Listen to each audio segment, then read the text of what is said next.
In 2024, the Developers After Dark team recorded what some consider to be the best holiday podcast episode ever made.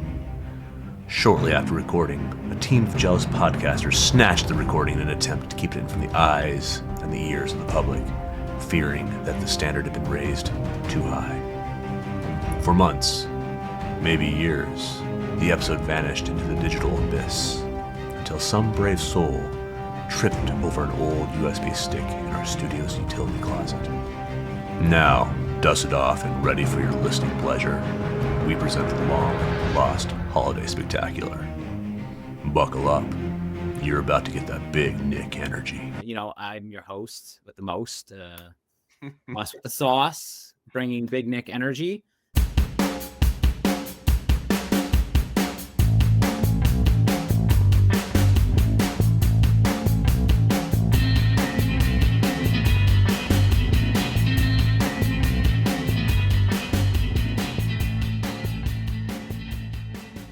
Because this is professional. Right.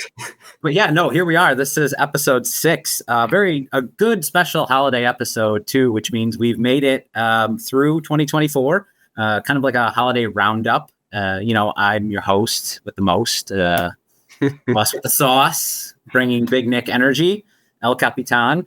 And what we kind of wanted to do with this one is we kind of wanted to go over 2024 essentially, and what kind of rocked 2024 in both good ways and bad ways. And in doing so, we kind of reached out on LinkedIn and a couple other places where we kind of took a look at some of the feedback from some of the people that we respect, admire, and follow, outside of our normal realm, and just kind of get what they thought influenced them in the dev community over the year. So what I thought we would do is just to kind of frame out this episode. At the very beginning, I'd like to kind of go over, like with all of us, just kind of what we've appreciated this year, any resolutions we have, because this is a holiday episode. So this will be the last one of 2024, so I figured it would be kind of nice to just kind of give any shout outs, because this, I want to tell you right now, this as easy, because I'll be honest, like when we first talked about this, before we even started putting pen to paper, I was like, oh yeah, this should be easy. We'll just do a podcast, right? Just do the thing. There's a lot more work and a lot more risk involved in this than one would ignorantly think. Because in my mind, it was ignorance. It was complete. I was just like, yeah, it's just a podcast. I've seen idiots do this all day long. It's like, how hard could it be? I would say quite hard. And to add to that, without these two here, it would be absolutely 100% impossible. So to introduce them, these are obviously my co-hosts, Dennis and AJ. So let me know how you doing on this holiday season. How are you all feeling right now?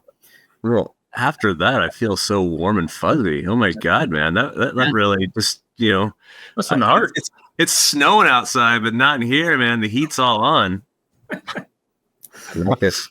Yeah, I'm feeling pretty good after that. That's a lot nicer than I was going to say about you. That's for sure. No, I'm just kidding. Well, that's what I did. I wanted to set the tone first, so that way you would feel like a jerk if you said anything horrible about me, because I know it's coming. People feel it. I could feel it out there. There's people that feel it.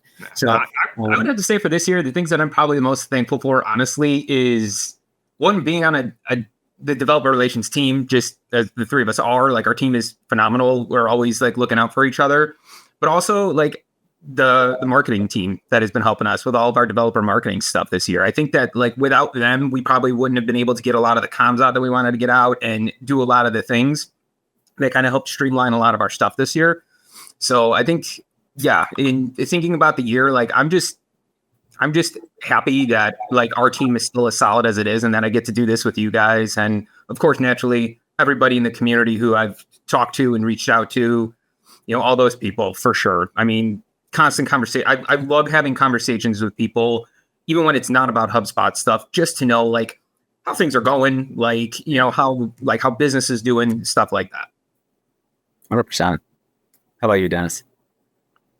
What was the question? Sorry, I was promoting our live stream on some Slack channels, and well, nice. Okay. Not because I don't respect you and that this is not important to me. But what was the question? No, I see what it is. We're and just for those listening, yes, we are this episode. We're posting it live as we do it. So it's one of those episodes too where we have to be very I have to be a little bit slower in my delivery because there's no dump button.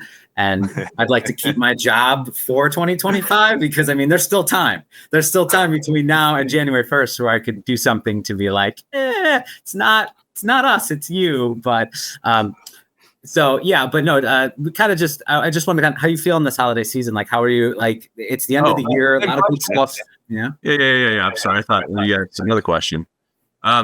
I am feeling very, very blessed, as they say. I had to reiterate all things that AJ just said. Like, the community has been amazing to me. I have had a freaking brilliant year with Developer Hug, and that has been pretty inspiring. And just seeing all the people come and actually donate their time to something they don't get paid for. I don't know, man. That's the beauty of an actual community to me. Like, I love it. And that's going to be getting bigger next year, right? Yeah. We're shooting for at least 2 per month. We started that in the fall, and I'm trying to continue it. It's as you said for a podcast. It's more work than you think it is. There's a lot of behind the scenes stuff that goes on. So, now someone who's not familiar with where they can go to get involved with the DHugs, where can we send them so they can get? Yeah. That's a great question. Right now, events.hubspot.com is the place, and you can do a search for a developer there, which will show you that. But in 2025, Anton, who is a co-leader of the DHug, is going to do a live build of Developer Hug website, I believe. I'm not sure if I should be saying that or not, but I am. I think good week to pick live, right? Yeah, right. So yeah, like he was inspired by John's, Coding with John series, right? And he said, I want to do this for the Developer Hug. We're going to start from A all the way to Z, like designing it out to coding it out. And I think we are looking at maybe starting in March in that area to start building it out. So it should be pretty exciting. Whole HubSpot, CMS build. And for those of you who haven't checked that out yet either, the Coding with John, you can find that on the our YouTube channel for the HubSpot developers. I'd highly recommend going and checking that out. I was able to sit in on, I think, 1 or 2 of those, and it was fascinating, because it's like that's a lot of pressure too. And like Dennis can speak to that, of course, is like doing it live like that and like putting yourself out there is, I mean, doing this, I get to just be an idiot and people just, yeah, that's him. But like when you're trying to like code something and actually like teach something or demonstrate something, that's rough. That's just that's more pressure than So check that out when you get the chance for sure, because like a lot of work and a lot of stress gets put into something like that, and John does a very fantastic job of just showing and demonstrating everything that he needs to do in those. And it's unfair, honestly. It's unfair. Like we talked about this last time when he was there, like doing the inbound, and I was like all nervous trying to live type and code, and how the smallest mistakes, really mess with your head.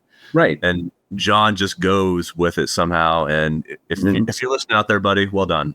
And then you also had to share the stage with an idiot that had like making like beeping noises like a robot. And it was just That's true. Awkward. So you've not done anything for me in a positive way, Nick, ever. No, even this endeavor, it's not really doing much for you. I'll tell you that right now. It's probably bringing down your value, but I mean, we'll try to turn that around in 2025. That's one of my resolutions for the new year as well. And just to get this out there, as far as resolutions for this show, like I said, it is a little bit harder and a little bit more difficult than I would have ever anticipated. But at the end of the day, like for 2025, we want to kind of turn this. We want to build on what we've got so far, right? And we want to either bring in more people to talk to, maybe do it weekly. There's things that we're throwing around right now. I mean, just doing this right now where we're live on the website is just like a first, right? That we haven't attempted yet. Mainly because like I can't, speak properly at times. So Dennis's editing skills, though, your editing skills, though, I will give you, have improved via me. So you can thank me. Wow. See, I bring some value to this whole endeavor. But no, as a resolution and stuff, I have to agree with both of you on like for the year of 2024, it has been fantastic, right? Just the support from the dev community. The things that we're taking on as endeavors in the future and the things that we're working to build right now that will go on into 2025. it's good stuff, right? And being kind of like knee deep in it as far as like the quality assurance aspect of it, or the ecosystem quality aspect of it, has been eye-opening, right? It's been educational for sure, because there's just some things that I only know what I know, and I don't know what I don't know, right? So I've been able to, I think the one thing about HubSpot is I've been able to grow faster here than I think I've ever have. And the empathy part too is like, you always hear people talk about that, but I never really had that other places until I came here, right? I had the concept of it, right? And like, you could be empathetic to a certain extent, but to actually like practice what you preach didn't actually start till I was here. So that's one of the things for this year that I thought was a net gain for me, at least. But at the end of the day, right? And Dennis loves that phrase. Hello, friends. Yeah. Get the bingo card ready, because this is going to happen today. I do. You know what? Until he said, okay, for those listening who don't know what that slight jab was about, Dennis pointed out to me just recently that I like to say at the end of the day as a filler. I didn't realize I said it at all. Like, I thought that was like the first time I'd ever used it, but Dennis mentioned that I constantly say that. Like, you have a brain of a goldfish then. Like, does your mind just reset every 10 seconds? It must. I mean, I already have which I don't think anybody named it in that last episode on YouTube, the disease where I'm stuck in a certain decade of movies. Yeah. Like, I still have that, which we're trying to figure out and diagnose. But it wouldn't shock me if something like this where I use phrases to fill that I don't even realize I say. It's better than saying every time or like. But when all is said and done, the end of it pretty much justifies. It works out. You know what I mean? People get what I'm saying. So, but thank you for pointing that out, and making that something that I'm going to like listen to myself every single time I talk now to make sure I don't say it. But well, it's okay. We'll just take all the past episodes, run them through AI, and just see how many times you've said certain things. Yeah. And then that's right. And this episode is going to be about like what rocked 2024, and AI is going to be mentioned at least a dozen times, but right before we start getting into that, let me just say for 2025, like for this show, the New Year's resolutions typically that I have for this is, one, I'd like to do this more often. Like right now we either do it, we do it every other week. And like I said, it is hard to do, and there is a lot of work that kind of goes into it on the back end. And we try to squeeze that in between like our normal 9 to 5 responsibilities, right? I'd like to try to do it more. If not, then I'd like to focus it more on just interviewing people, right? Like really getting to know like developers in the community, other people on HubSpot. So there's a couple of different ways to take it into 2025, but I would love to, as like one of our goals is to be able to get Dharmesh on the episode at one point somewhere in 2025 or before I get fired. Like, I'd like that to be that'll be like my swan song, right? The pinnacle of my career, going out gracefully. So that's another one too. And then pretty much overall, I'd like to just see us try to grow the viewership and grow just the overall, exposure to this, and see if we can, build on what we've done. Justin, and keep in mind too, this is just in 6 short episodes, right? We started this a little bit late. We talked about doing this, I don't know, since I met Dennis, right? And since, me and AJ had always talked about like similar things, but not quite like this. So this was something that was, you could say it was in the works for quite some time. Indeed. But really didn't come into fruition until late 2024. So for a late start, I mean, not too bad. But I pose the question to both of you, what are your resolutions for this upcoming 2025? I really want to heads down more programming. I think I say this every year and I fail. It's like, exercise to me, like the longer I am here, the longer I feel removed from just sitting down and like day-to-day coding. Right. So my basic, like, I don't know, I was going to say one of the biggest things that happened this last year was CSS, all the developments there. And I am nowhere near keeping up with any of it. It's just not something that I am there. So I want to do more coding, both front and back end. That everything's like growing so much And in an effort to add, another AI reference, I want to just get on top of it now before it really takes off and becomes, like it, how coding was back in the 90s, has changed so much. I want to be at that front of the line and be just, escalate with it. Right. The worst feeling is when you feel like you have to try to catch up. Yeah, exactly. It becomes insurmountable at a certain point because the pace at which things change, like just in the AI space alone, just that alone, the way it's changing day over day, it's really hard when you're behind the eight ball to catch up on that. So yeah, no, I definitely feel that as well. AJ, do you get that at all? Yep. Oh, absolutely. Yeah, I know.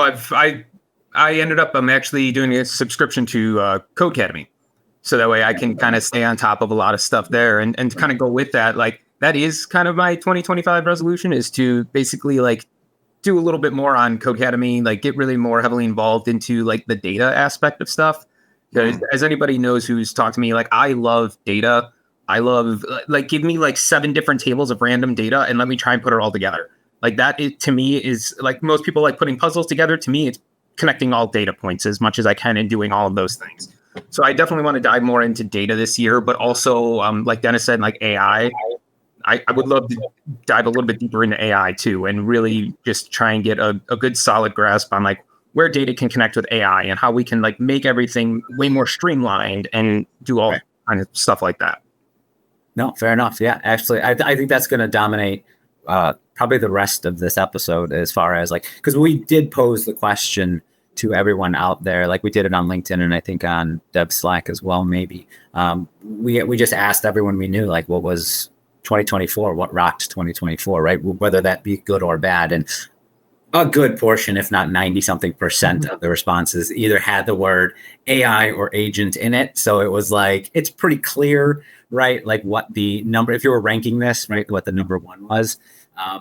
But yeah, why don't we get into that? But, right before we do, I just want to give a special thanks and shout out to everybody in the developer Slack community and the dev community out there that like helped us. And especially to like people like, David Romo, who actually did an episode, Andreas, who I swear, like every episode, there's at least a DM conversation with me and him about like when we talked about the mysterious song right on the internet that got solved. It was in Germany. It was the radio station. So like it was like he was messaging me about that, and he's also been like sending me links and stuff about interesting things. Wait, he talks to you too?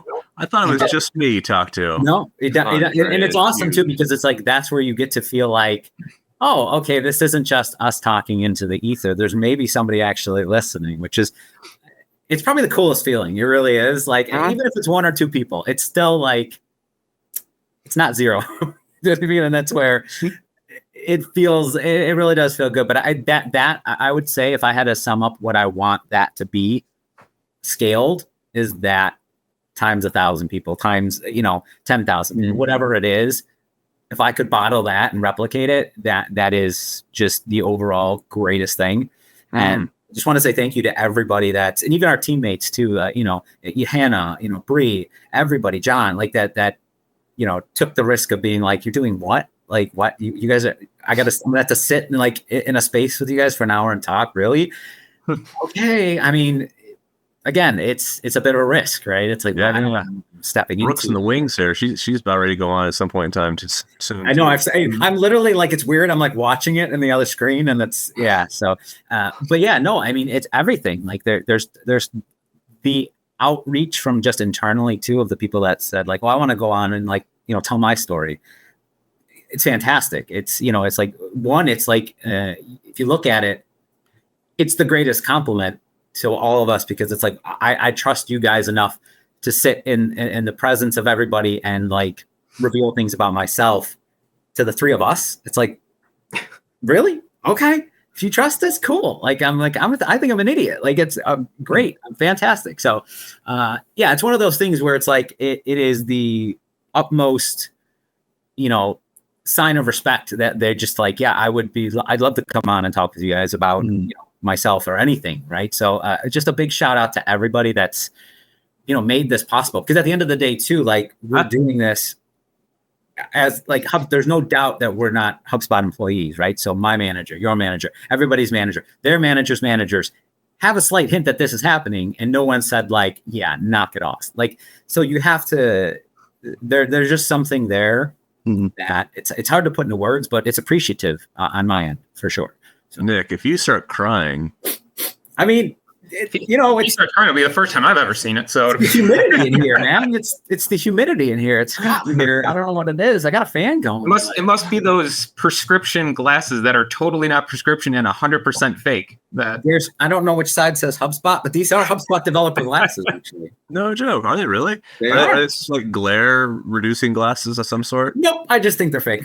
I don't remember where I got them. I think like when I first started, they just sent them to me or something. I don't remember, but yeah, they do have a lot of glare to them, and they serve no purpose except for. Well, you know what the purpose is like, and just for your awareness, I think I can almost read your screen from the reflection of those glasses. You should be able to. That's like, it's the notes that it's literally just what everybody posted in LinkedIn about 2024. So like, I'm helping you as well. Thank you. If you get lost, you just fall deeper in love. Eyes very deeply if you get lost.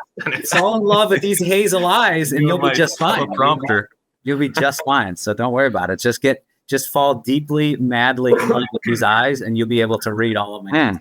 So you'll be fine. You'll be fine. But on that note, why don't we just jump in and start? Why don't we save, I don't want to say the best for last, but the one that's going to take up the most time talking about is obviously going to be AI. So why don't we start with the CSS? Because quite honestly, like, I'll admit, like, I've been a CSS coder for quite some time, right? I've done, but really, like, when I think about it, I'm sort of behind. I really am, as far as like the things that have come up and some of the newer, like I remember it wasn't too long ago. When was it? AJ, I was talking with you and I was talking about nested CSS and using, there's a compiler that I like to use. I'm on a Windows machine, full transparency. And I was talking about like, well, I got to do it here because I do nested, SCSS or whatever. And you're like, well, you don't need that. Your data center. Yeah. And I was like, wait, what? And I had heard that you didn't, but like, again, I'm so stuck in my ways sometimes. And it's just like, what's quick and what's easy for me. Didn't realize that. So there is something to say about being a little bit behind in it. But I know that Dennis, especially in that LinkedIn chat, there was about, what was it? Was it CSS container styles? You know, scope of CSS. I mean, that's huge right there. Yeah, and I agree with you, man. Like when I was more legit coding, I would use SAS or SCSS constantly, right? Because it just did the things that CSS was not able to do. And now that is almost like that's like an install I don't have to worry about at all anymore. It's all taken care of. Subgrid came out, is in full support now, which is amazing. And CSS just is becoming more of like a programming language. It's actually a programming language almost. It's brilliant. I know Google released the CSS wrapped, and I know that because I've shared it around internally, but I also just pulled it up now, and like all of the stuff that you can now do that has been like you said, container queries, right? I think I was talking to John, and I was like, I know of them, and like we have a blog post about them that I think it was Data that wrote it. No, it wasn't. It's somebody else in our community who wrote it. But like I read that one when he wrote it, and I was really intrigued by it, but I just never got a chance to use them. And then John kind of sat with me and was like, "Oh yeah, like here's," and like he gave me a quick rundown of it, and it's phenomenal. And now like I'm trying to incorporate it, like going back into things that I built before, being like, I need to go incorporate this because it just makes things way easier. And especially when you talk about like module development, right? Doing container queries in there, a lot of times like back in the day, full sections is what people were building with modules at HubSpot. Now it's like, yeah, you can still build a full section like module if you want, but you can also use container queries to kind of be like, well, if somebody happens to put it next to something, let's change the way it looks a little bit. And like that just opened up so many capabilities in doing that. And like seeing the things that people had created made me want to like dive into that more. So it's just been amazing. Like I love CSS.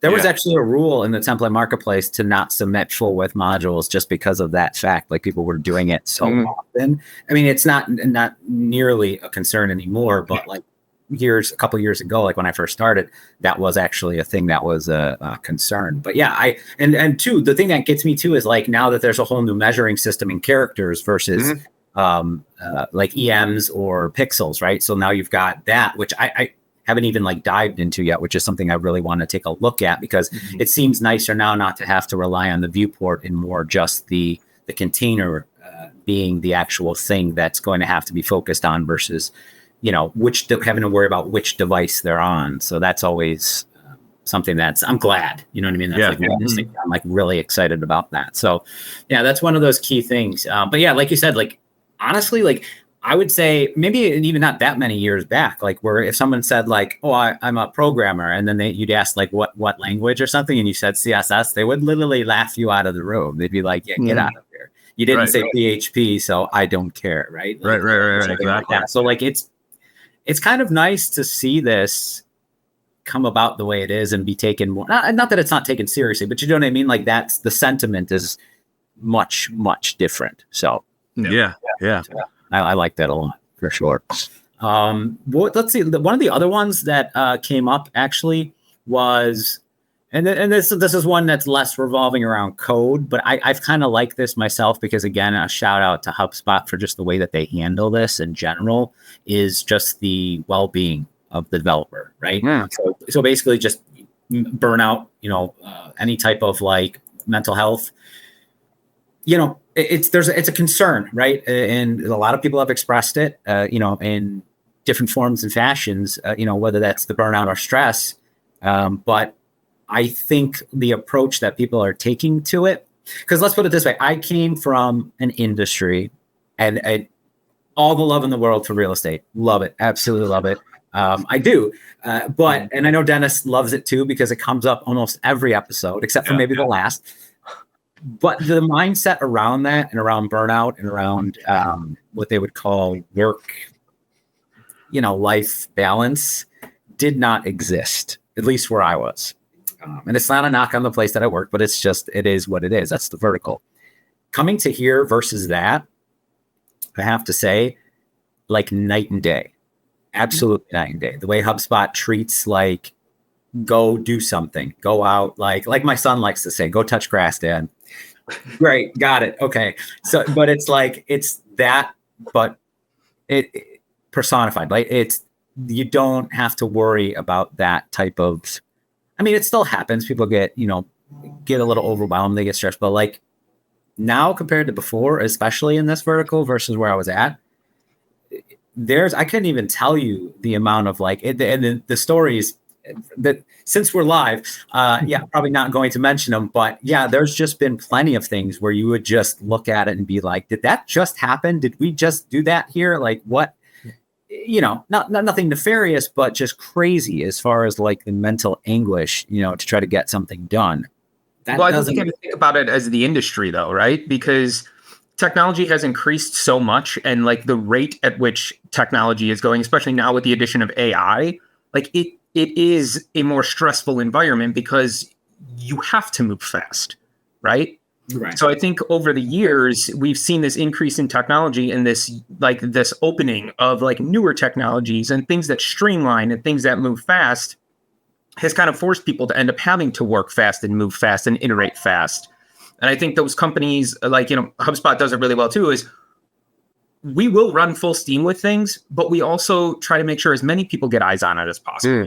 We are calculated about what we do try and go towards. And we want to make sure that when we're doing something, we're not just doing it for the sake of doing it, but we're doing it for a customer, right? Like, I think that's where a lot of people just want to build and like they end up burning themselves out because it definitely comes down to like strategization, right? And like just making sure that you have your checks and balances along the way. It's basically like project management. If it's not managed efficiently, the project will eventually fall apart. So you need to kind of have this almost system in place to make sure that that kind of acceleration doesn't cause like a back burner, a burnout against other people. So, yeah, I mean, like, and as I say, piggybacking on that, like the idea of developer experience itself has become like an actual thing where historically developers were just left with like this kind of terrible UI or whatever it might be to actually do their processes or frameworks, and now as things are being developed, especially at HubSpot, we're thinking more and more about how the developer experiences their workflow. It's not just about the marketer, not just about the end user out there. It's about the people who actually are building on it, which helps with their stress and their ability to deliver timely or in fast and efficient ways. So it's been a good year for that, I believe. Mm-hmm. No, absolutely, 110%. AJ, remind me, like for the show notes for the site, the article, the CSS articles and everything, and we'll put those in the show notes so that way we'll have them for later on and stuff like that. And just a shout out, thank you, Isaac. You also rock as well. See him in the chat there. Fantastic. But yeah, no. One of the other things too that came up, and obviously a lot of eyeballs on it just because of Inbound that just passed over the summer, was the basically app cards, right? So you have the the interface extension, and that pretty much took everything by storm. And I can speak from pretty good authority just because of the fact, like a lot of those I have been looking at, as they're submitting them for review, and just some of the stuff that they can do now in that is pretty cool. I like it.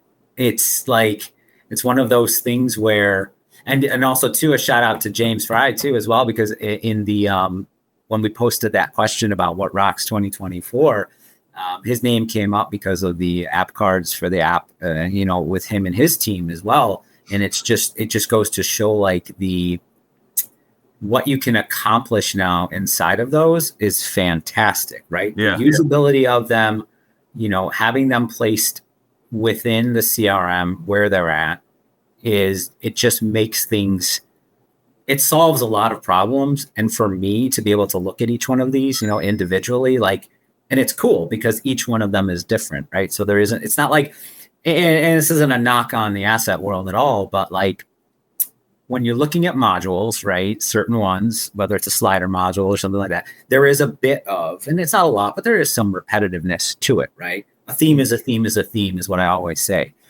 Sure, you can have different verticals and you can have different modules and different like numbers of templates within them and so on and so forth. But you're never going to get a theme sent to you to look at and be like, oh, this isn't a theme. This one got me. This is something else. No, it is. Mm-hmm. Sorry. It's just the way it is. But like with the app cards, it's a different experience like each time of what you're like trying to like test against or what you're just trying to like replicate an experience. And it's kind of cool. I have to admit, Yeah, no, I want to say this, going back to the developer experience, like this is one where I think HubSpot really is nailing it like properly on the developer experience. I mean, using React first of all on the front end, it's a common language now, like it, or it's easy for people to do. We have components. We're being more prescriptive, right? You have a set number of components you can actually use. You can do all kinds of things with them, but the design's going to look like it's HubSpot native. And they're growing too. The number of components, right? And you hook up your back end. It's all good. You can local dev now. Remember when local dev wasn't a thing at HubSpot? That's you can do that now. Remember when FTP was? Oh my God! Yes, I do. You remember that? Like back in the day, it was FTP, and then the CLI got released, and it was just massive. That might have been before I got here, but a huge upgrade right there. So yeah, once again, dev experience is just like spot on there. I do like the restrictive aspect of it, where we have like a specific set of components that we are putting out that you can use. I'm sure there'll be some people out there that challenge me on that, and I wouldn't mind actually seeing some way of like suggested components, perhaps, that people could submit for review, and we can like maybe make something off that. But that's not my area, and Sage, I apologize if I'm opening a can of worms. But yeah, I love it. I think app cards are pretty freaking amazing, and my biggest thing. So I come back from the the CMS side of the world. I feel like this opens up CRM development for CMS developers, right? It's convergence here, which is just hard. That's a good point. I didn't even think about it like that. Yeah, that's a really good point. Yeah, that's one of the reasons why I love that we went towards React as well. Like literally CMS developers who build with React all day long can now build functionality in the CRM and connect data and do things where, like, if it was me and this was like years ago and we didn't have React as a version, I would never be able to do it. Like, I know APIs, I can make calls to them, post to them, do all these things, but like, tell me to build a functional thing that talks back and forth using APIs. That's where kind of my skill gap ends. I can still do it, but it will definitely be hacky going through it. But like with React, I was able to build a card and do all sorts of things. And it was like, I felt more empowered to build more because of that. So. And they're releasing so much stuff all the time. It's just amazing. I'm very proud of that team. Actually, as a resolution for 2025 for the show too, as well, as I kind of want to carve out. I mean, the amount of time is irrelevant, but the just kind of any type of like major updates and stuff, as far as whether it's, I mean, it's going to be hard to do that throughout HubSpot, right? Like we're gonna tell you like the newest stuff in all of HubSpot. There's so much of it, but like try to pick out certain things that are like most relevant to the dev community, which I mean, most of it is, but like trying to just do a little bit of that within the episodes as well, and try to push out a little bit of that, kind of those updates and that content. Because what I've always thought of, and I can't remember how the conversation started, but what was it that they were talking? I think it was maybe a competitor or something else, but like, you know, everybody has their version of like Disney Plus or something plus or something like that too. Like, I always thought it would be nice to have something like that here, where it was more like and I'm just pitching this out there, maybe it's selfish, but like, you know, if there was a HubSpot Plus and you did have a talented, charismatic, already experienced at least 6 episodes of podcasting. Do you know anybody, Nick? And if I, you know, there may be some people I have in mind. I'm not sure yet. You know, ones that love slick sliders. Thank you, Isaac. That, you know, would be able to, you know, maybe be the face of something like that. A very attractive face. Hazel eyes, you know, 5'9", big glasses, you know, 20-something inch vertical. Like there's a thing there where, you know, I feel like we could do something, but like introducing stuff that like HubSpot's doing. I mean, I know we have these in pockets. Like, don't get me wrong, we have all this in pockets. But like we have, you know, we have, you know, influencers, you know, that mention things online. We have the, you know, the developers YouTube channel. You know, we have the podcasting network. We have all these things, which it's not that we don't have things where we're pushing stuff out, but it would be kind of cool to bring that all together and have this kind of like digital juggernaut, right? That's like with a flagship, if you will, you know, a very talented human. Like, whatever the case may be, I'm just saying, like, that would be something where it's like, that would be fantastic. But in our little neck of the woods right here where we're operating, at the end of the day, I would like to at least do that here, you know, in absence of anything else, where we can start like pointing some of those things out. Like, for example, the Coding with John thing, like, go check it out. There's a video, I can't remember how many episodes it is, where it like converts, and AJ, you'll have to remind me who the person is, but it converts, it shows you like the equivalent of PHP to Hubble. That's the thing I watched. It was John from Send. Yeah. Right? What was his last name? Fuller. Right? Yeah. Okay. Yeah. I watched that before the week before I got here. Right. And actually it was probably on the developer's YouTube page. That like prepped me to join HubSpot, because I was only used to like WordPress development in PHP. I had no idea about Hubble. Right. I had certain concepts of it, but like for me, that would be something fantastic to be able to like build to.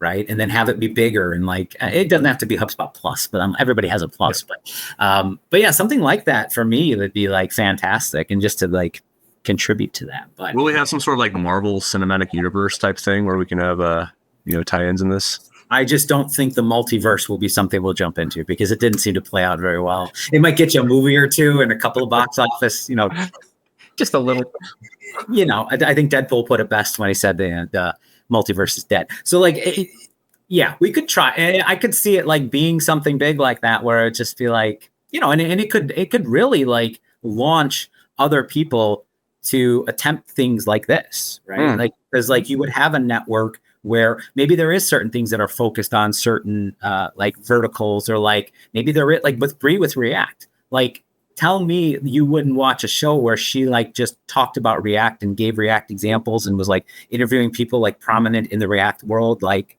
I would, because I want to learn that. That's something that interests me. Like it's just kind of things like that. You know, I feel like that would be something just absolutely beneficial, right? And plus we have a whole dev community of people, you know, that are always contributing anyway, that would probably love to jump at the chance for the exposure and things like that. So, I mean, they can't all fit on this wonderful show. You know what I mean? We only do one every other week, but you know, it's, but to me, that would be something just absolutely fantastic to do. And well, I think you said it right though. Like the community people, there are a lot of people in the community that do tons of awesome tutorial based things and stuff like that. Like for instance, Carter and Justin, right? Doing the CRM boot camp. Like that is a phenomenal thing. And we've had so many people go through the boot camp, and it's honestly one of the best boot camps that I've seen, that, you know, they're just really on point with everything. So like having more community members do things like that. Like, I mean, George Thomas, right?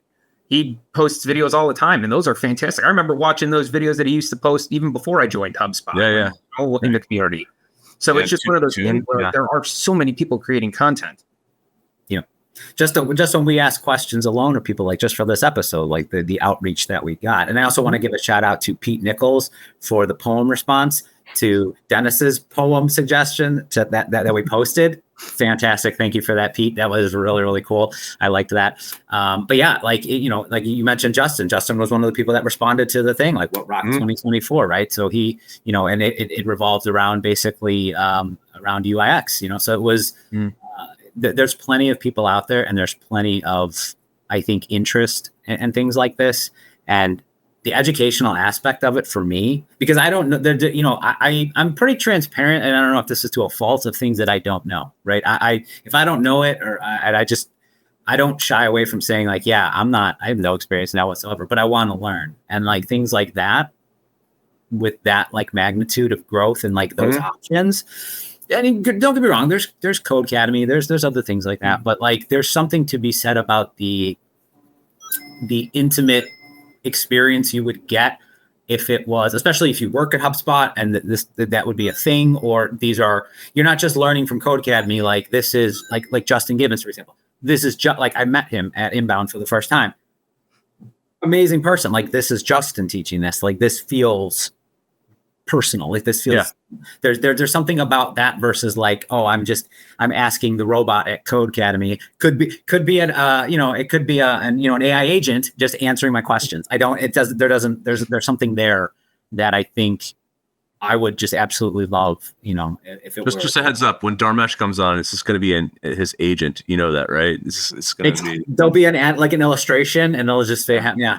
Like I've seen some of those videos where they like create, like I just got an ad for that too. Speaking of AI, because we'll probably jump into that next, but where it's like, we'll create AI, like content for you with video, like the mouths never match up to the words. I'm like, that's cool. And the person looks slightly real, but I'm like, you can tell they're just not. So Brooke Bond and I did a demo of an AI where we tried to do this, and it was the most hilarious thing, because it was so random compared to the directions we told. Like we said, like I forgot. Brooke, maybe you might remember. I think it was like peanut butter and jelly sandwich. We had it like describe on how to make one, and it was so random. It was so random, like what we got back, but it was hilarious. And it's like, it's cool to see the development of AI and, you know, the things that have happened, like NVIDIA with the eye tracking thing, right? Like I think it was like NVIDIA's Creator Studio now has it where it will always have your eyes looking at the camera. Yeah. So that way you can look around at notes and do everything else. And like, I think that's cool. But that's also going to kind of be creepy if I look this way and you just see my eyes, like, right? It's just like traveling off into the distance. Like, what? Yeah. It's like, what was the old like squiggly line from like The Simpsons, where like you just see like it just makes me think of that, where like AI is going to be great in some of its applications, but it's also going to be downright hilarious in other areas. And I love on LinkedIn where people are sharing like the like oops reels, you know, the outtakes of what AI has done when they've done it. Because like most people post, they go, look at how cool this is, that, you know, and like this still image made into a video. But then some people will go, hey, this is what I made, but then here's all the outtakes. And I was gonna say, how many hours did it take to get that? To get that one. And I think that goes back to something that, Nick, you and I talked about this probably about a year and a half ago, where like LinkedIn is great. You see a lot of great things, but behind those great things are a lot of hours, a lot of unknowns, and a lot of things that people don't realize. So I know I got caught up in that trap of seeing all these things on LinkedIn of people building these great things and going, man, how come I can't do that? And then Nick was actually the voice of reason. And he goes, do you know how long it probably took them to make that one post? Like social media all over. Yeah, and it's things that I just wouldn't have thought of. And having a marketing background, you would have thought that I would have like been marketing. It's more like a psychology thing, though, if you think about it, because it's the whole Instagram photo exactly. Right? It's like, oh my God, why aren't I eating tiramisu on the beach, at sunset every night like this influencer? It's because it's like 1 second of their life, and the rest of the time they're in their pajamas in like a 1-bedroom apartment. It's not the same. Yeah. There isn't an equivalency there. So it's like perception. Yeah. But it's easy to fall for that. It really is. But some of the videos, though, not too bad. Like I was, there's a couple people on X that were showing like a couple of the ones that they made with like world leaders, and it was like they're all like goofs, but like it's pretty good. Like, because I think one of the actual, and we're pretty much into the AI section of this conversation at this point, but one of the ones was it posed the dilemma, like at what point do we not need actors anymore? Right? At what point can it not make a movie? Right? Because a lot of the thing, if you think about it, and I can't remember who I was listening to, it was probably like Tim Cass or something like that. But it was the question was posed. It's like, at what point does AI then you give it? It's a script, right? Like certain movies follow a certain script, right? Whether they're Hallmark movies, whether they're whatever, there's a certain script to it, right? Like trouble and tension at the beginning, two people that don't belong together. Oh, they have something in common, and they fall in love at the end, right? So it's like, it's one of those things where it's like, if you could feed AI a script of that, they can create the characters, just tell them what they need to look like or how tall or whatever, and they can make the movie, right? So at what point are actors not relevant when AI starts to be really, really good at that? So it's funny that you bring that up, because back in August, they picketed, actors and stuff picketed Warner Brothers. I think, was it Warner Brothers? Warner Brothers Studios, because of that, because video games and stuff are using actors' voices, and it's like they can come in and record one line, pay them for that one line, and then use AI to clone it and keep going. Right? Yeah, was it ChatGPT and Scarlett Johansson or something like that? I think so.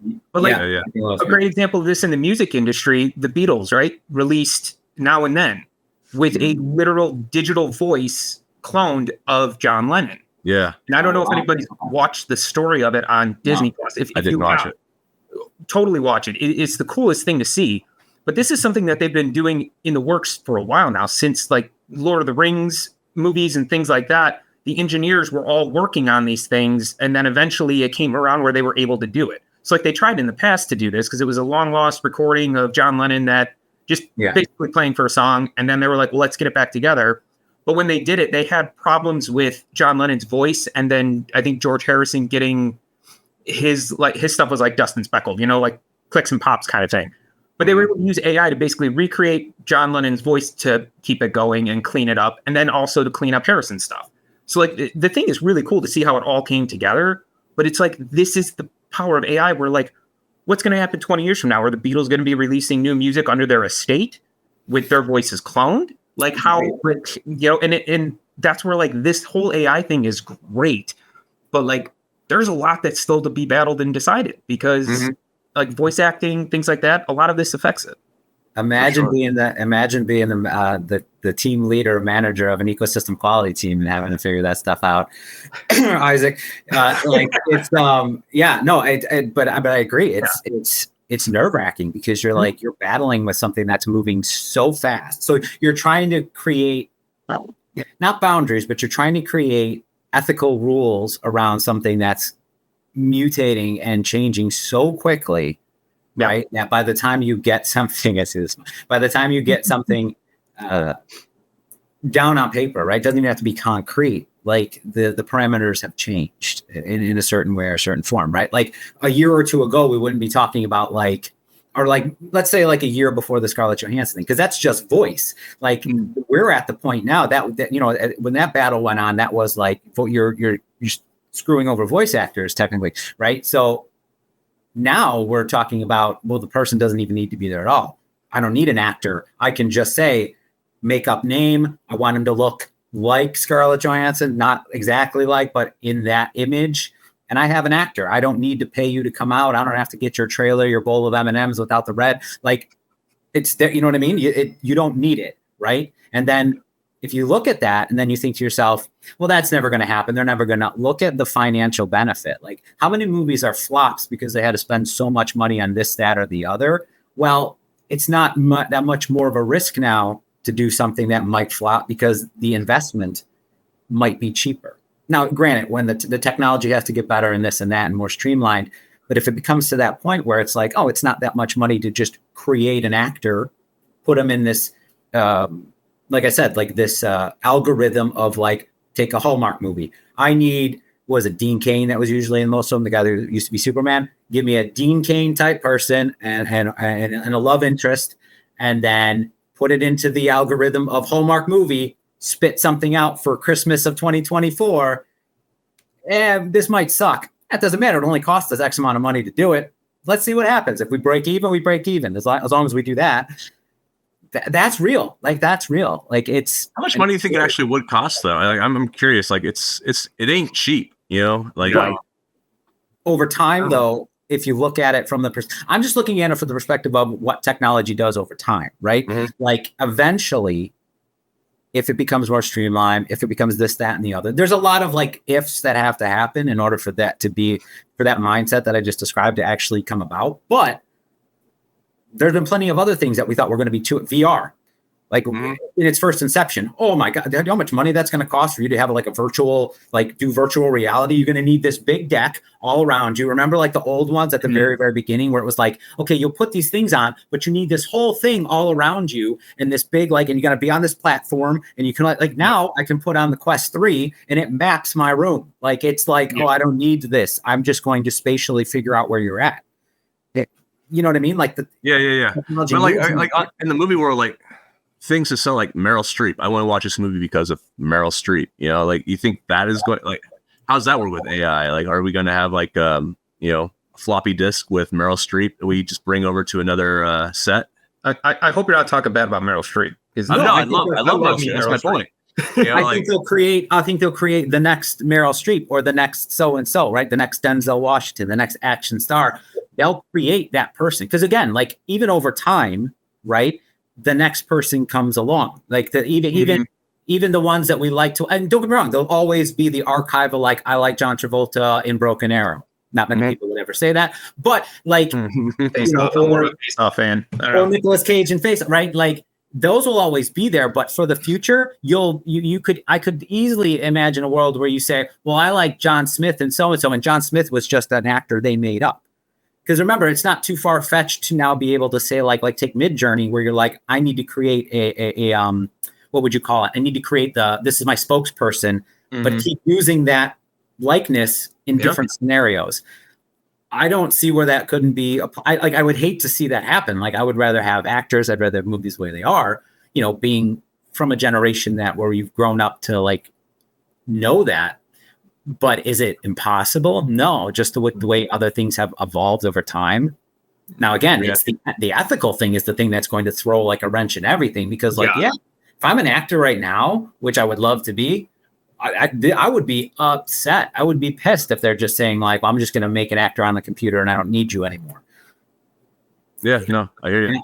I don't know. Me being in the technology, I feel like if I was an actor, which I definitely will never be, it most likely would be like, I'd be like, yeah, just recreate me an AI, just pay me, residuals. Like, all right, as long as it's not something like called lazy. As long as it's not like Black Mirror-ish, where what was it? Selma Hayek, like that episode where like they go to the extreme with it. Totally fine. But let me pose a question to you guys, and especially to everybody who's watching right now. How far off from the Black Mirror episode of San Junipero do you think we are? The one where they upload the consciousness into like basically a retirement facility. I've not seen that. I've never seen it, but I've watched Altered Carbon, which I believe is like similar to like your consciousness. So quick, right? TLDR. Sorry for any spoilers. The episode's been out since 2016-ish, so I'm not really worried about upsetting people. Could be okay. But ideally, what it is this person's conscious is uploaded into a simulated reality, and then they are much, much younger. So this person is like hospice, right? Okay.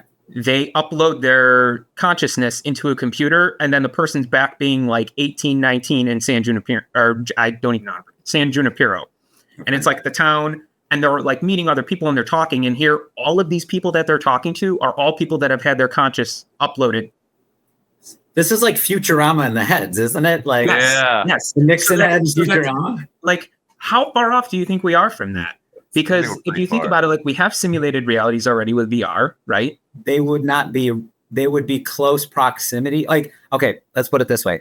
I think you would be able to do something like that, but they wouldn't be they'd be close proximities as far as like maybe mannerisms and maybe like looks and so on and so forth.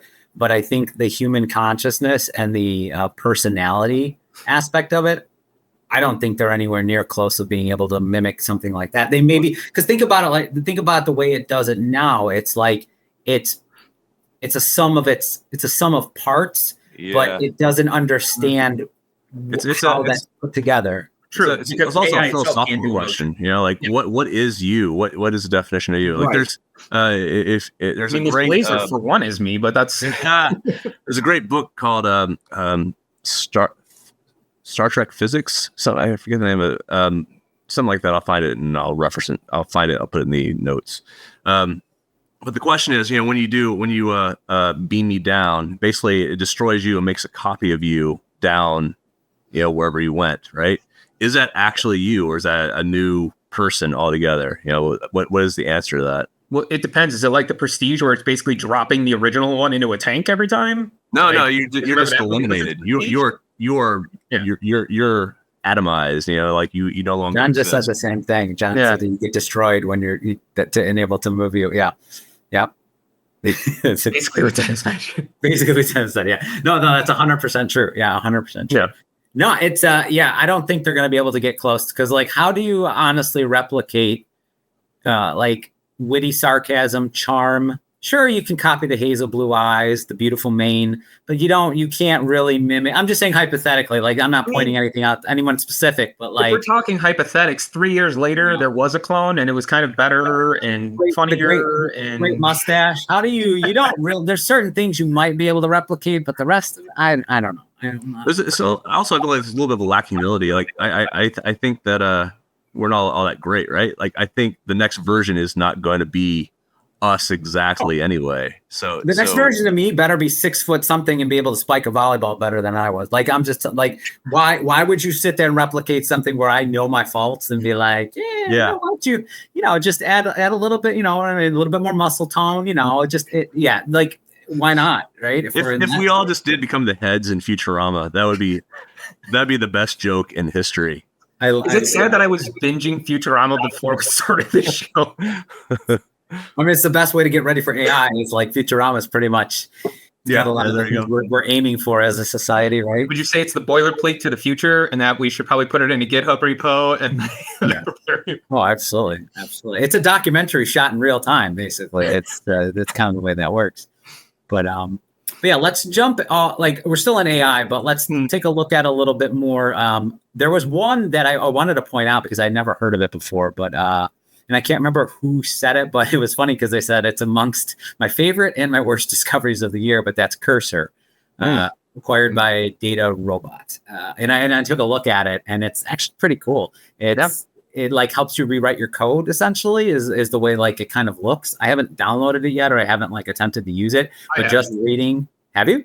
Yeah, I have. I think John, haven't you? I think John has actually used Cursor as well. Yeah. I was looking at it as well. Perhaps this time we should get John up here. Yeah, where's that? If he's willing. Yeah, John, you wanna hop in here, because I think you have done Cursor, if I'm not mistaken. Yeah, I'll send John if you're willing. I'll get you up here. But I've been using Cursor for a while. It's like VS Code, but you have like some AI action going on with it. Yeah. Invite. Copy. John. Already said it to him, Dennis. Whatever, man. Whatever. Look, he's ahead of the game. Oh, he's getting holiday attire on. This is interesting. Okay. Nice. John has the best costumes and like the best like dress up attire. Like that spacesuit that he wore was just phenomenal. It's true. It's really cool stuff, this curse stuff, but at the same time, it's also scary, and it's one of those things like you should know what you're doing before you start using it, because it just spits out a whole bunch of stuff, and you don't know why. So if you don't like actually go through and approve, and like code review, watch it, and you gotta know what the code is before you can actually review it, right? Yeah, like we've had instances in this in the developer Slack where people have asked for assistance on code, and then we're looking and we're like, wait a minute, that's not an API at all. Where did this? And it's like, it was AI helped create it, and that was actually part of the we updated our code of conduct shortly after a lot of this started happening to say like, hey, if you're going to use API or AI to generate code, like please tell us ahead of time, because sometimes it's not always correct, but that gives other people who are trying to help the idea of, oh, okay, I need to make sure that all of the code, or I need to like scan more of the code than just what they're trying to like logical, like whiteboarding ideas, right? Like I need to actually look at the code because it may not be what it's expected, or there may be a more efficient way to do it. Yeah, and beyond that, like it might not be efficient, but also might not be secure. Like it has this love for installing packages like npm everything, like reinstall, install, all this good stuff. Random packages for whatever problem you might have, and as you know, npm, all those have like many security issues within those. It's a whole problem out there, but yeah. Now imagine that's developers, right? That are doing. Now imagine when you start to, and this is like there's been launches by other companies and stuff like that, which I won't name, but like imagine when you start to open that up to customers to build their own. Yeah, no, this is a really interesting thing. Like it's like kind of proof of concept kind of stuff. I don't think anyone who's not a developer out there would produce would be something that could scale to handle traffic. It's like you can build something up to 65-70% of the way, have a nice little MVP. Right. But then I think my opinion presently is you have to hand it off to a developer. And I think there might be a market for that specifically at some point in time soon. Carter, pay attention. There might be a solutions partner out there that's just chomping at the bit to do that. Absolutely. I see a JMac. Bring him on up, AJ. Woo! Hello. Yes. Yes. I love it. Excellent. I love it. Bringing the festivities. So for anyone out there, John has been he's been researching and keeping them us grounded. Sorry, I was in the stream with y'all and watching you at the same time, and that created chaos. Yes, it really did. What was said?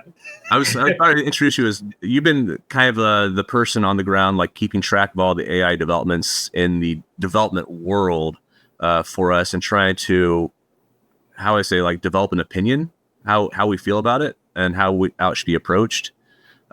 So amazing that have you up here to talk more about it. Well, thank you for spur of the moment adding me, I guess. My general opinion that everyone should try to have is be optimistic, but also careful with how you use it. I think it's very easy to assume it's doing things that it's not, and then it's also easy to also do things where you don't actually know what it's doing for you.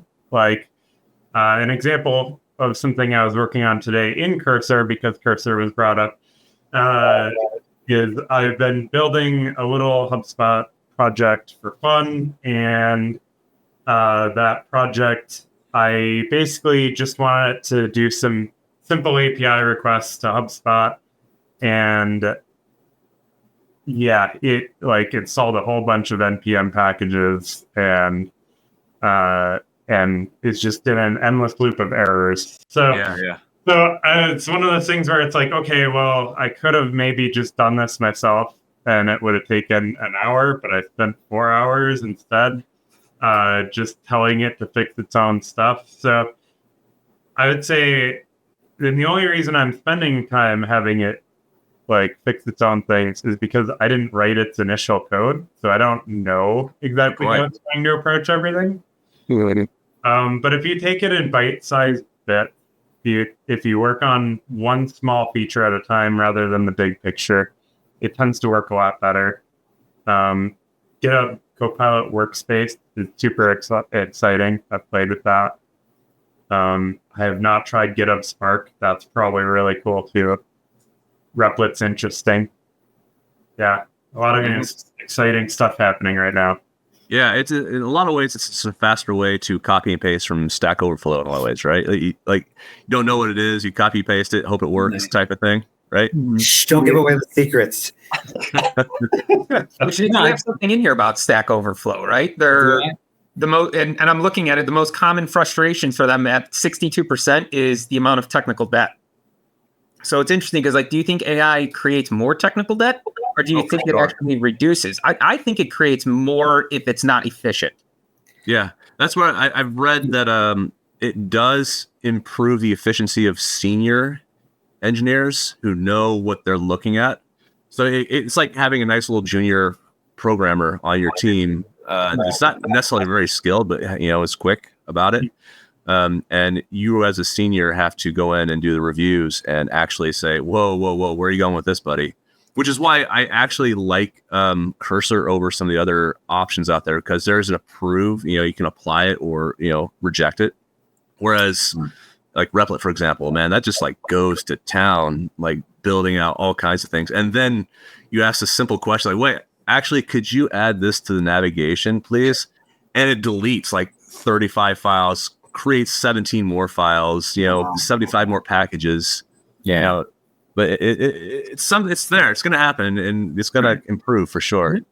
I think if you take it in certain chunks, right? And one of my buddies, Francisco, shout out to him. He mentioned this on LinkedIn too, where it's increasing productivity and confidence, at a certain level in the day-to-day work, right? So it's not he's not taking this AI and doing this whole 6-month project in 5 minutes. It's not one of those things, but it's over time, and granted, it'll get better over time, but at its current state, right? It's these little things where it's cleaning this up or it's increasing productivity here and there, time's money, right? So anything that you can do. I was just going through something. I can't remember. I was putting on my youngest is home out of fever, so he's watching YouTube, and there's this thing, and there was actually a thing for the calendar, right? This is going to prioritize your calendar and it's going to move stuff around. So there's little things there where just increasing the productivity and giving you more time to do other things is very beneficial. But indeed, I think as long as you're not leaning on it so heavily that you're kind of losing sight of what's happening.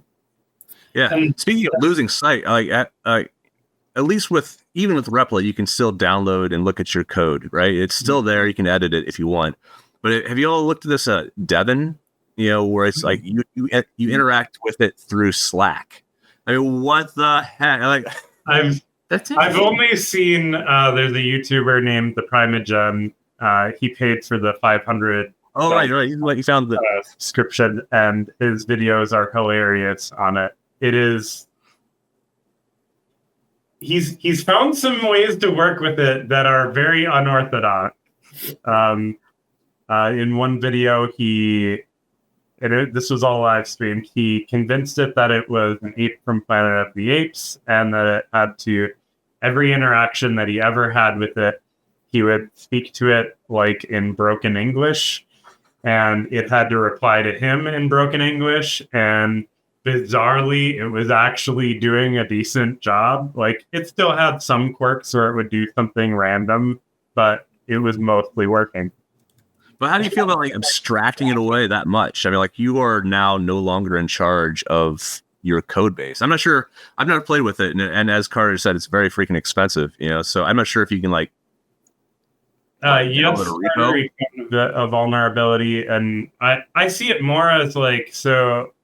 A lot of these tools, I think the senior developer is who's most empowered by them, and the junior developer has to learn some skills that normally they would learn on the job in a way faster way. So basically what I mean by that is what you're asking about Devin and some of these other tools is you are now more of a PR reviewer. Right. you have to actually go, okay, this solution actually makes sense for the task that I'm trying to do, or it doesn't, and evaluate that. And when it comes to the junior developer, like, you're not at that level of like, you don't know what the good solution might look like. You're just going for, I want to get the project done as fast as possible. So it creates these situations where you might have like, 50 NPM packages that you don't even know what they do. And you might have something that's half functional, but you don't know how or why it works. Right. So a senior developer is more likely to rein it in and be like, no, dog, like, you're going too crazy. Like, love the enthusiasm, tone it down a notch. It'd be kind of cool if you could set, like, when you're playing a game, you can set like, beginner, intermediate, advanced. It'd be nice if like there was a version of that for these tools. So like if I chose beginner, it'd output the code, but it'd also have like a really verbose definition of what that snippet of code does. Agreed. Now, when you were talking about the interaction with Slack, was it actually like an agent that they were dealing with inside of Slack that they were telling? Because you had mentioned that previously. Is that what that kind of is, essentially? I would consider it an agent. Yeah. Okay. No, I was just curious because, like, I think that's probably one of the bigger. And another buddy of mine who had in the LinkedIn, Arvind, he had mentioned that being one of the bigger differences too. Is like at the end of the day, it's. You have this kind of like before you were dealing mostly with like, it was mostly like chatbots, right? That were kind of, the interaction was very, you weren't actually doing like, you weren't executing things in parallel, right? It was more like this kind of, it was very rigid, right? Where now it's, and I saw an example of this too with another place, who it is irrelevant at this point, but like where the example given was, let's say you're an HR person that gets like thousands of, what would you say, like job applications, right? And the AI agent, then you could interact with it within Slack, and you could like say like, oh, it would Slack message you, hey, I just found a new person that, fits the bill for this job that you had, and then you would be like, okay, make an appointment. And then the Slack, the bot or the agent, if you will, would then connect to your Google account, and it would do all those things throughout, but within Slack. This would be all within Slack. The agent itself wasn't created in Slack and all that other stuff, but you interact with it through there. Yeah. And that, I think, is one of, and that was what my buddy Arvind pointed out, is things like that is where it's now a step above the traditional, well, I'm gonna throw a prompt at this chatbot on this website, and it's going to maybe give me something. If not, it's going to fall back to like, OpenAI or something and give me something generic. And who knows, maybe I can get it off track by asking it something ridiculous and like hallucinate like to the extreme, and it's a lot different. And it's, those are the type of things that excite me, is the possibilities. Obviously, guardrails will be needed even more so than ever. But I think with that, there's a lot of things. Yeah, I'm going to hit the play button. I'm going to try to do a dramatic entrance here. Let's see. I didn't have a chance to queue up good music for this, so I'm using the default background music here. But let's see what this is. Ladies and gentlemen, weighing in at approximately 150-ish pounds, maybe. I have no idea what this guy weighs. Maybe 5 foot 8 inches tall. Let me bring to stage. You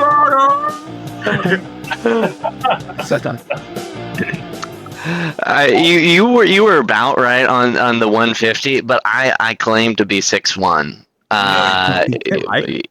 Yeah, I'm not 5'8". Listen, buddy, I think I am taller than and better than everyone. So yeah. No, that's accurate. And I just saw Nick's shirt and Big Nick Energy. That's great.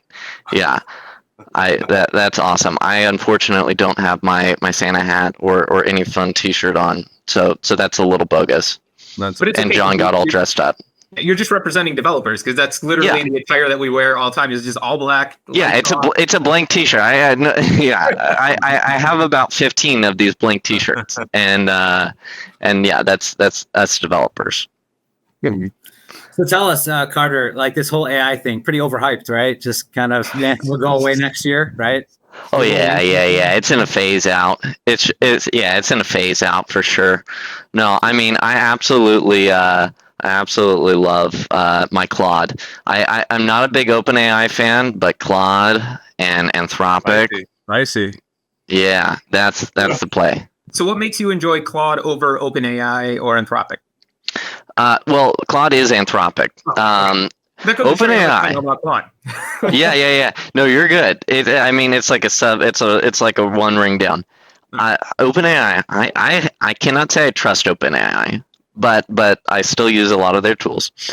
I trust Claude a little more and Anthropic a little more. They are owned by Amazon, but also the Claude interface is significantly better, and the answers don't feel like super AI. I don't know how they're doing the training or whatever, but it feels a lot more genuine, and it doesn't feel like they actually just released an awesome paper about alignment, and the answers that it gives are a lot more.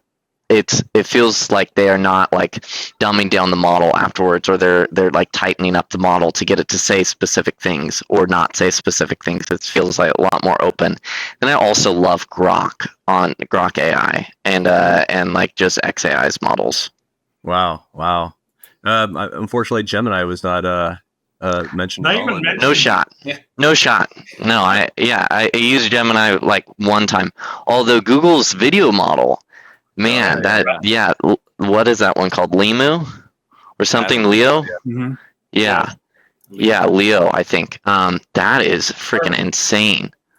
Actually, I think Correction. Say it again. VO. Yeah. Yeah.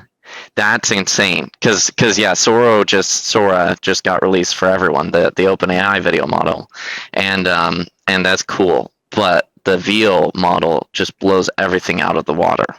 Yeah, I think what we're going to end up seeing in the next year, because when image generation, like the main thing that everyone kept calling out was that like every image of a person involved way too many fingers. Yeah. The new thing that the companies are going to use to prove that their tools are like actually really good is, I think we're going to see a crazy amount of gymnastics, skateboarding, and surfing videos. Because if you've ever seen AI-generated videos of that, it is hilarious. Yeah, the transfers, like they turn around and it's like the legs just have completely swapped positions, and it's like, okay, it's not quite learned. Just so you know, I brought a gas station cup for you, Carter. Just that. Ship one out. I forgot which AI it was that did this, but did you guys see the one that has like a virtual try-on where you can choose a model, upload a picture of your garment if you're like a fashion industry, and then it'll take that garment, put it on the model, and then the model can like turn around, can walk down a street, and it'll show you like what your garment would look like on a model. And it's like that kind of like, I guess it's also going to affect the modeling industry at that point. That's fair. Yeah. That's fair. Yeah. I think I just saw too, Redfin just did something recently with like listing shots of like a house where you can change. I mean, it needs a little bit of work, but the fact that it wasn't there before and is there now, you can literally change, like you want to buy this house, but this isn't your style. Modern, click on this, click on that, and it reworks the entire room, but keeps everything where it kind of should be as far as like spatially, but changes the decor like completely of the actual listing, which I thought was very, very interesting because a lot of the times, like working in real estate, that was always the big, it's like, oh, I can't see myself living here. This really isn't my style. It's like, you can change anything you realize. Paint. It can be expensive depending on what you buy, but you can always change the color of a wall. You can always throw out a table, but like, it's very hard for people to visualize that. And I thought like using this, it's sort of like, I guess you would call it like image AI to like basically redesign an entire room while still keeping it functionally the same as far as like structure to give people a better idea of what they can do and stuff. So it's something else. It seems like the potential to eliminate things as far as like actors, models, voiceover actors. That's the scariest part. And at the speed at which it moves, I think that's even more concerning just because of the fact you have to you're behind a day or two to try to get the guardrails in to prevent certain things. So I like what it can do. I worry about the guardrails not being in place until it's, too late. So I have a funny story to share, but Dennis, go ahead because I know what you're going to do next. In an effort to bring everyone who's watching this this stream onto the stage, I'm going to go with the lo-fi. Let's see what happens here. Okay. Oh, the lo-fi is a good entrance. Friends, countrymen, person that I know, respect, who wears a Santa hat much better than the Nick LaForte on stage. Most people. Let me bring to your attention Brooke Bond. Hey, hello. Thank you so much for having me. I just realized that I should probably blur my background because it's not great. So let's. Have you seen the mess behind me? Oh, now it looks great. Now it looks much better. Oh, it looks so much better. No, this blur is not working. Okay, fine. You all will get to see how messy my virtual background is. I need to work on it. This is why Dennis, he convinced me to get a green screen this year. So people can actually see my hair and stuff. So I keep forgetting I have a green screen. I really should use that because I bought it when we did the backdrops. I think it was like two or 3 years ago, like when COVID hit and we had our developer day.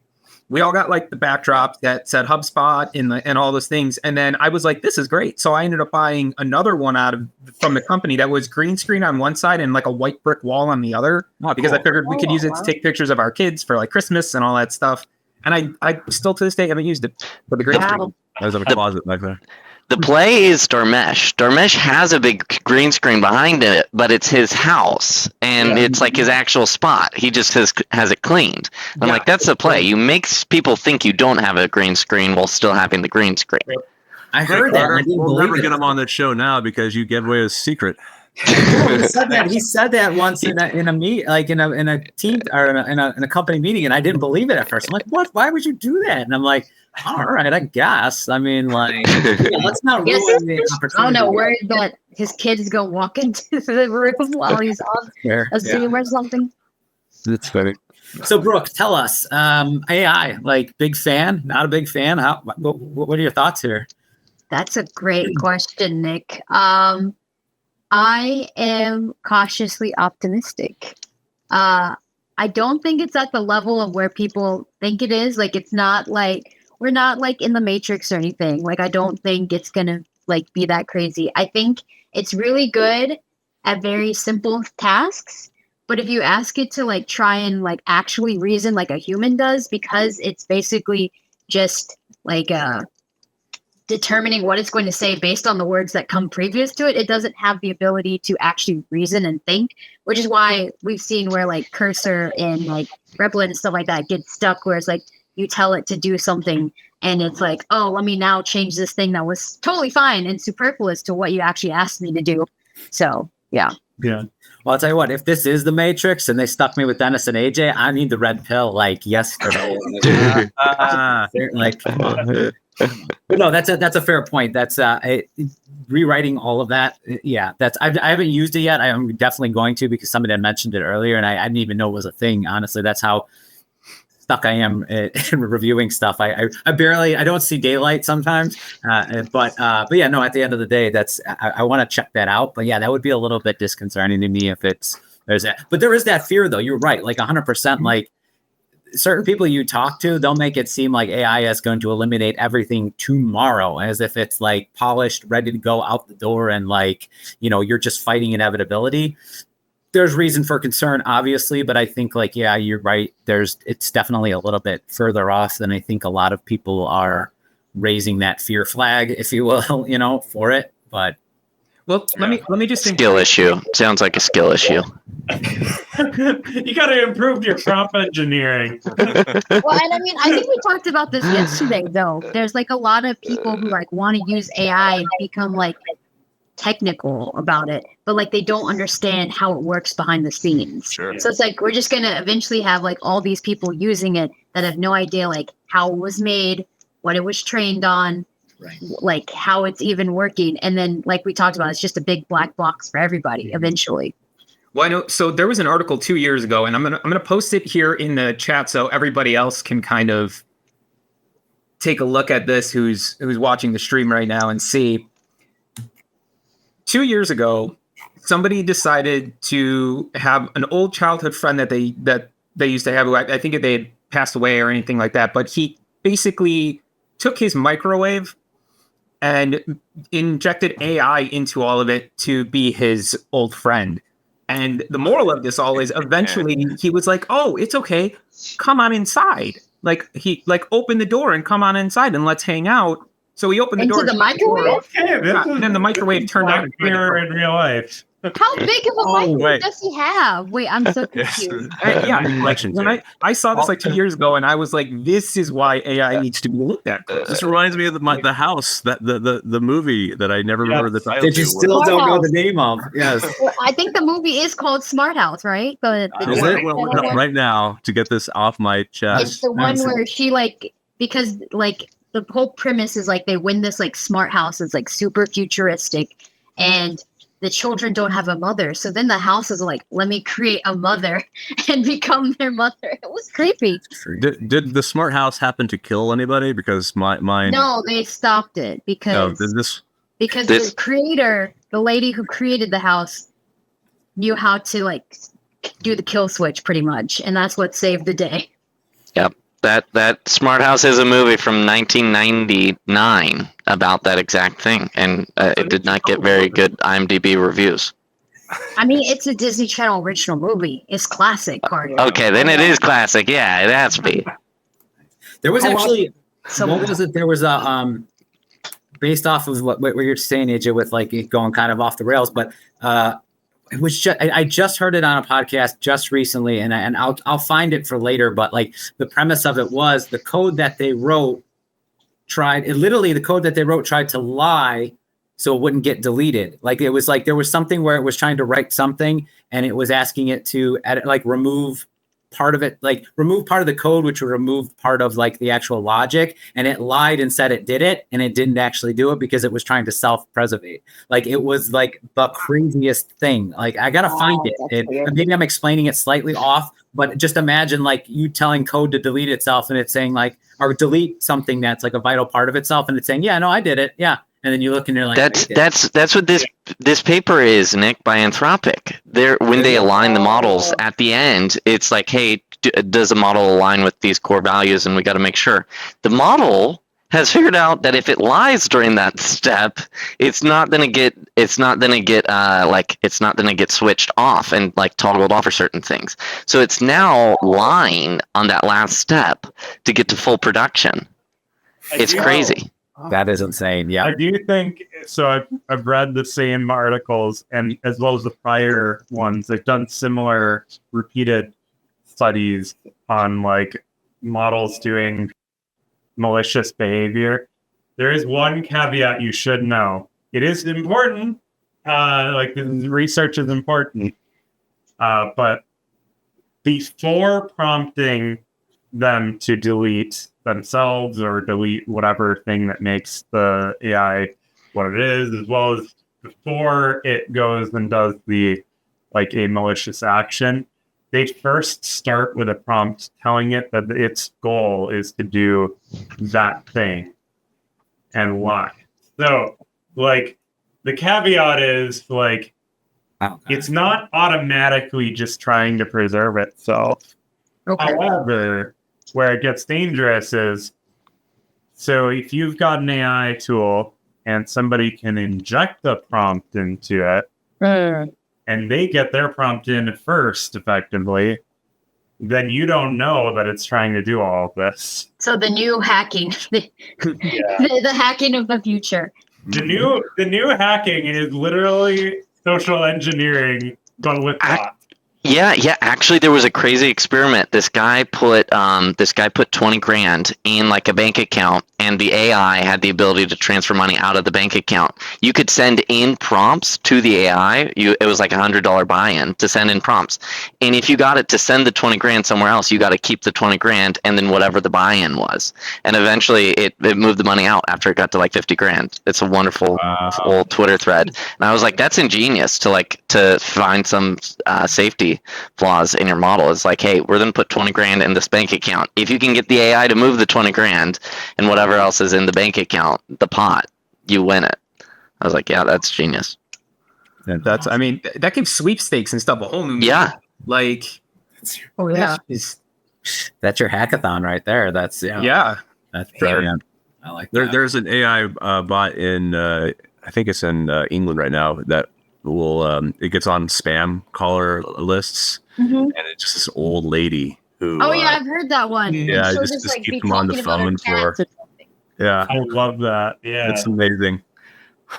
It's doing Yeah, I good heard work. about that one. That's I love that. I love it. I love that feature on my phone. yeah. John, do you use the Pixel the call waiting feature? Oh, absolutely. Yeah. It's just, I don't want to sit on the phone with a like if I'm calling my internet service provider or something. Yeah. Like, they throw me on hold. I throw them on hold. Yeah. Or incoming calls where you can ask for more information about why they're calling. I love it. Every time I've asked for more information, nobody has ever responded. Never. I get a response usually, but I get a lot of spam Oh, calls. do I? AJ, you're on the Android side now? I forget. I am because it was really funny. I have been an Android user like all the time. And I was like, you know what? I use a Mac for work. I want to be more connected. Let's do that. Like, so I switched over to iPhone. I think it was earlier this year. 3 days is about 3. Yeah, that's 3. 3 days I lasted. And then I went back and I switched it to an Android because I just couldn't, it didn't allow you to do like you could only have basically run one app as a single process every time, which was kind of annoying because at the time, I usually use split screen on my phone. So I can monitor 2 things at once and do it. But one of the big annoyances I had, and I know this is totally first world problem, right? But at nighttime, when my wife decides to fall asleep, or if I'm still awake, I'll watch TV. But then I'll play the sound of the TV through my headphones using my phone. Well, the problem is with an iPhone, the second you turn the screen off, done. Disconnected, everything went back to normal. On my Android, I could turn the screen off and it was perfectly fine. So I just ended up switching back because of the frustrations I had. But the funniest thing about it is my wife was an iPhone user her whole time. Got her to switch to Android after I showed her everything that my phone could actually do. And she's like, I need this now. And I was like, yes, you do. So I actually got her to switch. Maybe eventually I'll switch to Android because even though, we use Macs for work, I don't want to connect my personal iPhone to my work Mac. So I just don't do it. I'm not signed into my iCloud on my work computer. I'm like, that's a bit too much. But going back to the spam calling, just answer in another language. I answer in Mandarin Chinese and then they hang up on you real fast. Love that. Hey.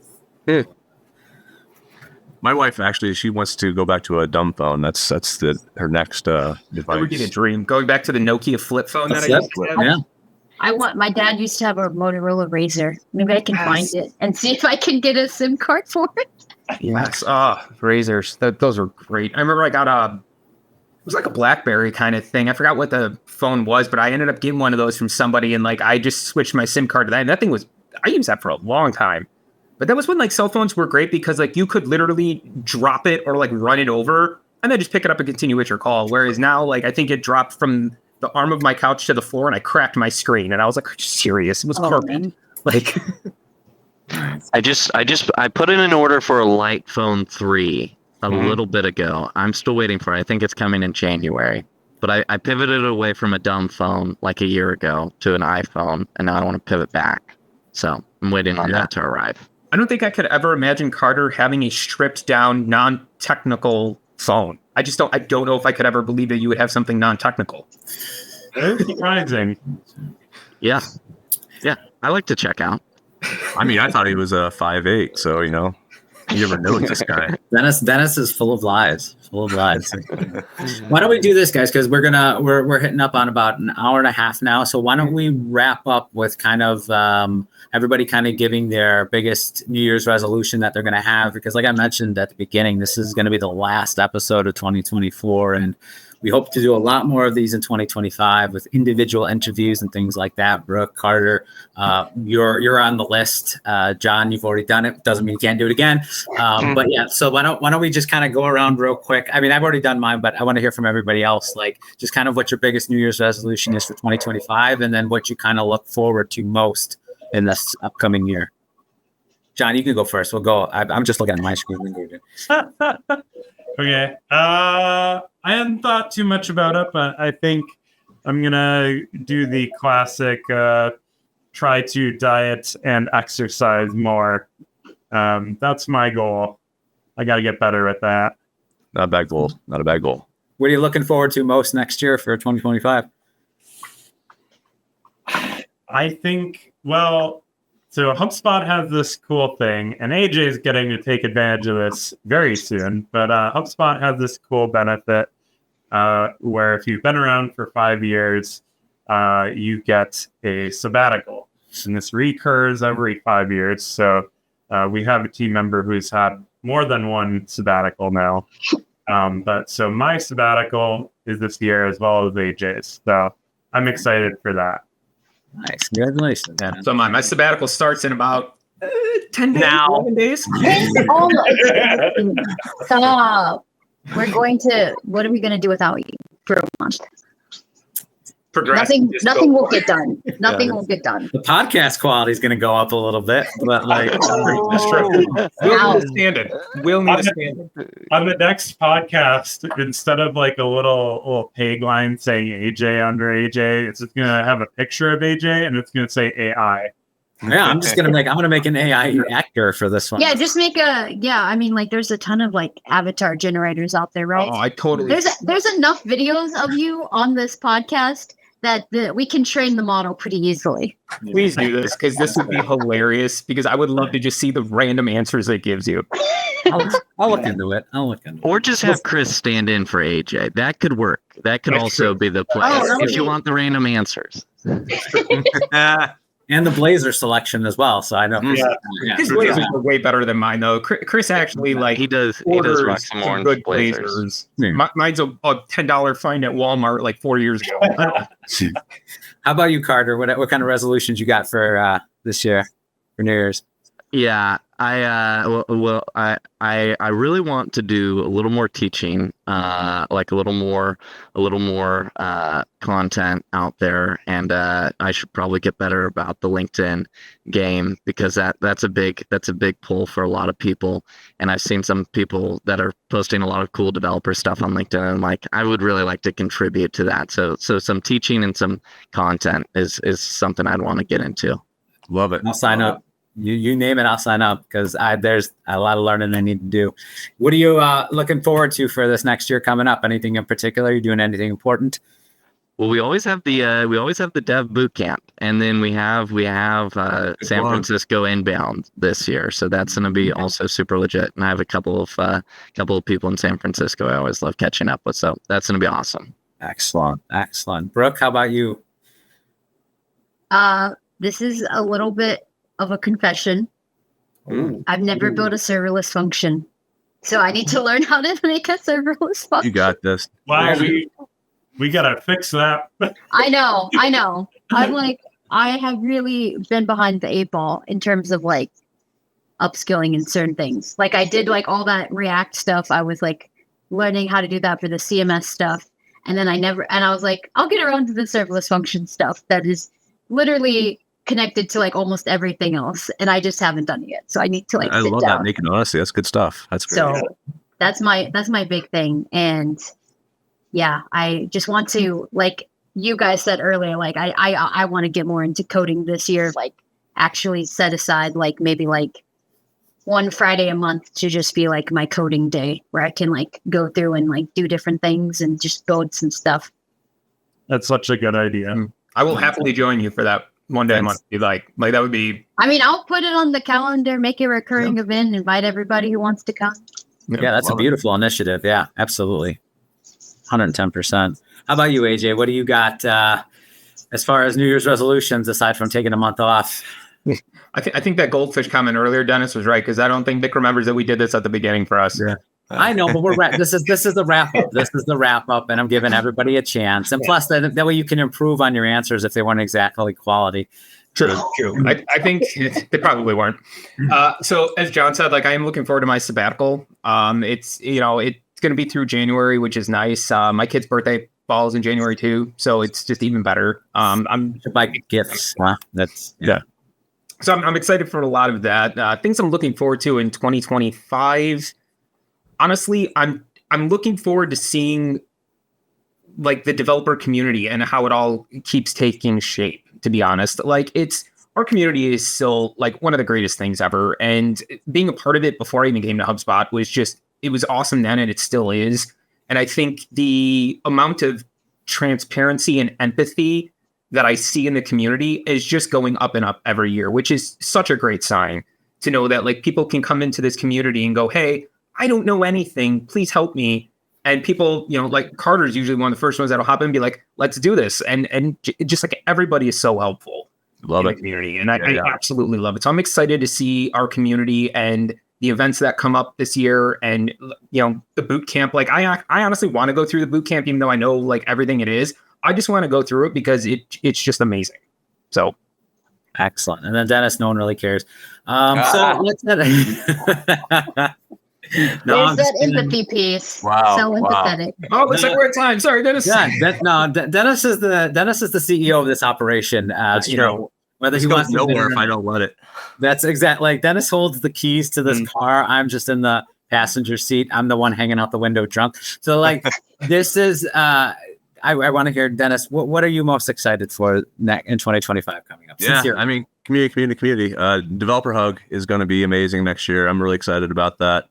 I think my chief goal now is to get a sponsorship from Highlights Magazine to this podcast. So there's so many dumb things I've mentioned. Well, don't forget, what is it? Coke Zero, Oreo flavor. It still needs a sponsor. Exactly. I think one of the goals should be one sponsor at some point in 2020. That's it. You know what I mean? If one sponsor and then Dharmesh being on the show, I would I'd retire. I would just I don't care. That would be, I could live on those accomplishments alone. It would be great. It would be absolutely fantastic. But Dharmesh should label this show like a brand brisk. So, but no, like again, from everybody here and everybody watching and everyone that does watch, I just want to say thank you. This has been an awesome journey thus far, and we've been able to share it with quite a few people. Just in this episode alone, it's really cool to kind of do this. I think this is probably something we should do like this a little bit more. Like the live thing is always nervous or is a little nerve wracking and a little bit of nervousness there, just because of like, I want this to be interesting, right? I want this to be conversational, and I'm always worried it's not. But then on the flip side of it, I've never been disappointed, up to this point. Disappointed with my co-host, but aside from that, everything else your bar is very low, buddy. Your bar is absolutely low, fantastic. We've had great guests thus far, and it's just I only anticipate this getting better, especially AJ being out a month. So what we have is something really, really great. I want to build on it. But again, just a big thank you to everybody here, Brooke, Carter, John, and everybody else. That's Hannah, who's been guests, and David, Roma as well, and Bree as well. I don't forget Bree. I just want to say thank you to everybody. This has been absolutely fantastic. I'm looking forward to 2025 with hopefully more shows, more guests, more conversations, more controversial things that can come out of my mouth to potentially get me fired. And from everybody here, I just want to say happy holidays and happy new year, and see everyone in 2025. So, yep. Bye, all. Later. Later.